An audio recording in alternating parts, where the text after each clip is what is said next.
Hello everyone. This is Space Dynasty and I want to share with you a quick, fast and easy way to render your images on Blender 3.0. With this new modification in Blender 3.0, you no longer need to contract your rendering work to the render farms. If my potato computer can handle it, I bet yours will do, maybe even better. Blender 3.0 is yet to be released, but the experimental version is available for use. So, let's start by showing you one of the ways you can get a copy. Remember, Blender is free and yours forever. So, go to Blender official website. You can find the link in the description below.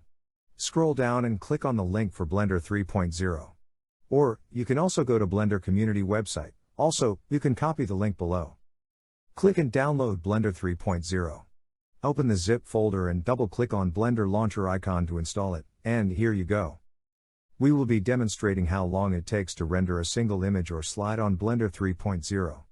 And compare it to Blender 2.93 or any of the lower versions. This is an animation video from my short story Man on the Moon posted on my YouTube channel Space Dynasty. We'll be using the Cycles engine for this tutorial. Go to your Render Properties tab and select Cycles. If you have a functional GPU, select it from the drop-down. Mine is Intel GPU and it is still at experimental level. Go to the sample settings and reduce the number of render cycle from the default number of 128 to just 8. Yes, 8. Leave the viewpoint at default settings of 32. Usually, if you are using other versions of Blender, this should give you a very low resolution clip with lots of noise that you will have to denoise. Use compositing nodes. With this settings, Blender 3.0 gives a good result.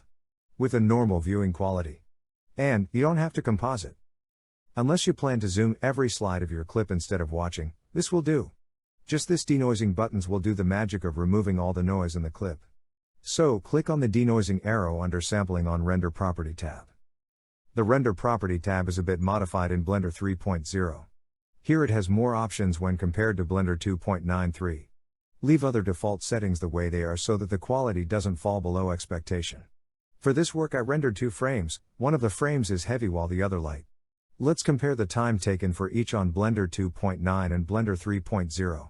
Check this out. Though this clip is not pretty heavy but considerably large for a potato computer like mine. It takes over 39 seconds to render the single frame on Blender 2.9.3. But, same settings on Blender 3.0 will take only 14 seconds to render. That's over 35% of my time saved. Isn't this fascinating? Much kudos to the Blender community. Kindly drop a comment below and click the like button if you got any new information from this video. Thank you.